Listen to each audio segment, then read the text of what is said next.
Hello students, last lecture में हमने zero order and first order reaction के equation को प्रूव किए थे। अब उसके बेसिस पर आज हम उसके एग्जांपल देखेंगे जो भी बहुत आईएमपी है। सबसे पहले ये फॉर्मूला अच्छी तरह से याद रखना। जीरो ऑर्डर में rate constant K is equal to R0 minus RT by T, ये हमने प्रूव कर दिया है, लेकिन ये आपको याद भी रखना पड़ेगा। K is equal to R0 minus RT by T and उसका half life time T half is equal to R0 by 2K। यानी कि अगर आपको K मिल जाए और K की वैल्यू हम यहाँ पुट कर देंगे तो आपको यहाँ हाफ लाइफ मिल जाएगा जीरो ऑर्डर में। एंड फर्स्ट ऑर्डर में K is equal to 2.303 by T log R0 bye RT and half life उसका है T half is equal to 0.693 by K। ये चारों फॉर्मूला आप अच्छी तरह से याद रखना।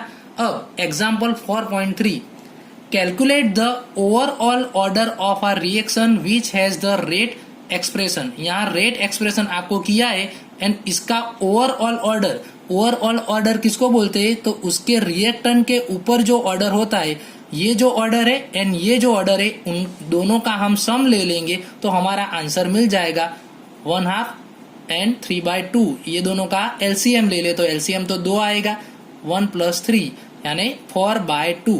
तो इसका ओवरऑल ऑर्डर हमारा क्या आ गया? 2।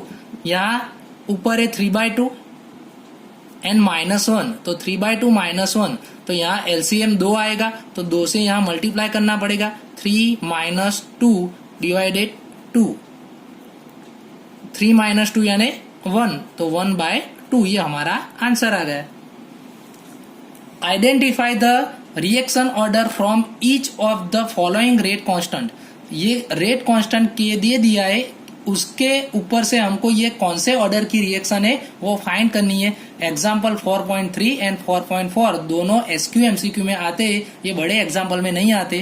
के की वैल्यू से हमको कभी भी उसका ऑर्डर नहीं मिलता, के यूनिट से ऑर्डर मिलता है। वो यूनिट हमने टेबल बना के अच्छी तरह से कर दिया है। तो यहाँ मोल, लीटर इनवर्स, सेकंड इनवर्स, ये यूनिट किसका था? तो सेकंड ऑर्डर रिएक्शन का था। ये हमने अच्छी तरह से कर दिया है। यूनिट पर से हमको करना है। ये किस पर से करना है?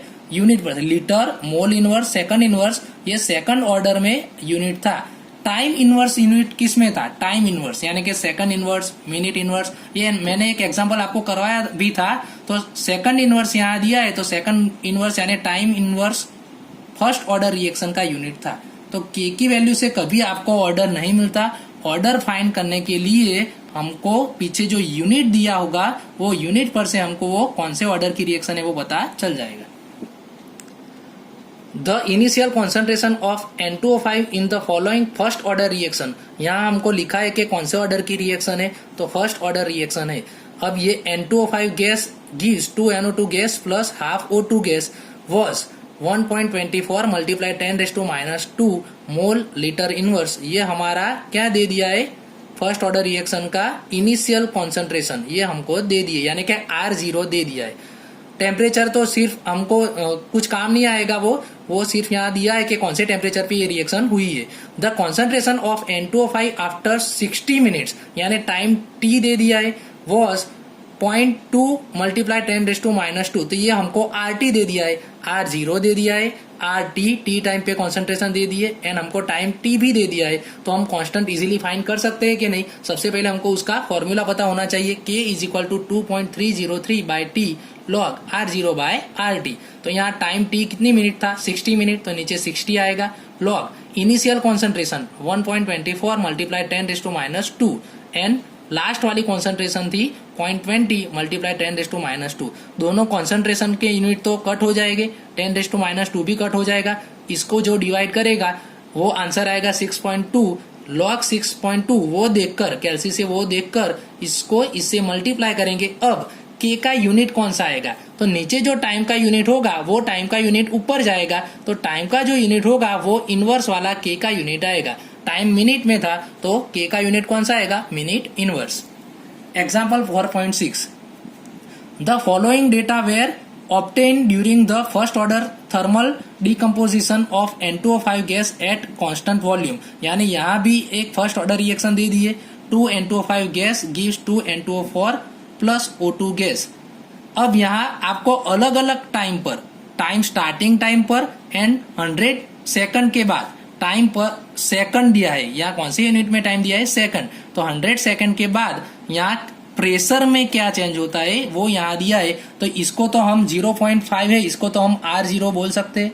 तो हमारा R0 नहीं, लेकिन हम यहाँ प्रेशर को क्या लिखते हैं, P0 लिखते हैं। प्रेशर को R0 के बदले P0 सिंबल से दिखा दे। तो प्रेशर स्टार्टिंग का तो दे दिया है, लेकिन इसको हम प्रेशर PT नहीं बोलेंगे, प्रेशर PT फाइंड करना पड़ेगा। जो हम 11th में करते थे वो इक्विलिब्रियम में हम करते थे, वैसे PT फाइंड करेंगे। बाद में P0 एंड PT मिल गया, फिर हम K इज इक्वल टू वाला फॉर्मूला यूज करेंगे। तो PT कैसे फाइंड करेंगे वो हम देखते हैं। यहाँ भी रेट कांस्टेंट ही फाइंड करना है, यानी कि हमको K फाइंड करना है। तो हमको ये एक रिएक्शन दी है, 2N2O5 gives 2N2O4 plus O2। ये रिएक्शन में स्टार्ट में यानी कि T इज इक्वल टू 0 होगा, तब इसका प्रेशर यहाँ हमको दे दिया है N2O5 का। कितना प्रेशर दिया है, 0.5। तो 0.5 एटमोस्फियर प्रेशर दे दिया है। जब स्टार्टिंग रिएक्शन की होगी तब N2O4 एंड O2 तो बने नहीं होंगे, तो उनका प्रेशर तो हम क्या लिखते हैं, 0। ये हम इक्विलिब्रियम में पढ़ चुके हैं। अब क्या होगा, तो एट टाइम T टाइम पर 0.5 में से अगर X एटमोस्फियर प्रेशर घटता है तो X के आगे 2 से मल्टीप्लाई करना पड़ेगा। ये मैंने थियरी में करवा दिया है आपको कि क्यों 2 से मल्टीप्लाई किया। तो N2O5 के आगे स्टोक्योमेट्री क्या है, 2 है, तो इसीलिए इसको 2 से मल्टीप्लाई कर माइनस करेंगे, यानी कि 0.5 माइनस 2x आएगा, 0.5 माइनस 2x। अब इसके आगे भी 2 मोल है, तो इसको 2x लिखेंगे, 2x बनेगा। O2 के आगे सिर्फ 1 मोल है, तो x एटमोस्फियर उसका प्रेशर होगा। ये अच्छी तरह से पता होगा तो आपको PT मिल जाएगा। PT यानी ये सभी का हम सम करेंगे। T टाइम पर ये सभी रिएक्टेंट एंड प्रोडक्ट सभी के प्रेशर का हम सम करेंगे, यानी किसका आएगा, 0.5 माइनस 2x एंड x, वो सभी को हम प्लस करेंगे। तो इसको प्लस करेंगे तो 2x माइनस 2x तो कट हो जाएगा। तो 0.5 plus x is equal to PT आ गया। PT is equal to 0.5 plus x। अब इसमें से x को सब्जेक्ट बनाए तो x इज इक्वल टू क्या आएगा, PT माइनस 0.5। अब ये हमारी x की वैल्यू हम यहाँ N2O5 का जो प्रेशर T टाइम पे होगा उसमें पुट कर देंगे, तो हमको N2O5 का T टाइम पे प्रेशर मिल जाएगा 0.5 माइनस 2x। 0.5 माइनस 2x, उसमें x की वैल्यू हम पुट कर देंगे। x की वैल्यू क्या थी, PT माइनस 0.5। तो यहाँ मल्टीप्लाई करके 0.5 एंड यहाँ आंसर हमारा जो आया वो 1 आएगा। दोनों का सम करेंगे तो 1.5 माइनस 2 PT आ गया। 1.5 माइनस 2 PT। T टाइम पे प्रेशर तो आपको अंदर दे दिया था 0.512। तो ये प्रेशर हमको T टाइम पे दिया था, वो वैल्यू हम यहाँ पुट करेंगे। तो ये जो हमारा प्रेशर आया वो T टाइम पे प्रेशर आएगा। अब हम K का फॉर्मूला यूज करेंगे। K is equal to 2.303 by T log P0 by PT। P0 pressure तो हमको ऊपर दे दिया था 0.5 एंड ये हमने ऑब्टेन किया 0.476। ये दोनों की वैल्यू हम यहाँ पुट कर देंगे। टाइम T भी हमको दे दिया था 100 सेकंड, तो नीचे 100 सेकंड आएगा। तो यहाँ इसका लॉग ये डिवाइड करके इसका जो आंसर आएगा उसका लॉग लेंगे। लॉग से यहाँ मल्टीप्लीकेशन करोगे तो आपका आंसर आ जाएगा 4.98 multiply 10⁻⁻⁴ second inverse. Second inverse क्यों आया, क्योंकि यहाँ टाइम सेकंड था, तो यहाँ सेकंड इनवर्स आंसर आएगा।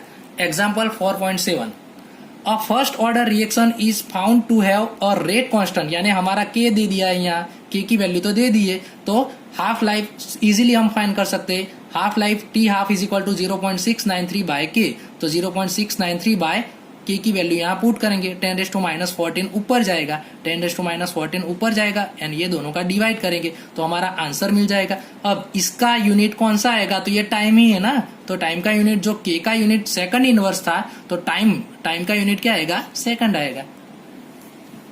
So that in a first order reaction, ये हमको प्रूव करना है कि first order reaction time required for completion of 99.9% is 10 times of half life of the reaction. यानी कि यहाँ फर्स्ट ऑर्डर की रिएक्शन में हमको प्रूव क्या करना है कि हमारा जो T है 99.9% कंप्लीट रिएक्शन हो, उसका T वो उसका हाफ लाइफ टाइम है उससे 10 गुना ज्यादा है। ये हमको प्रूव करना है।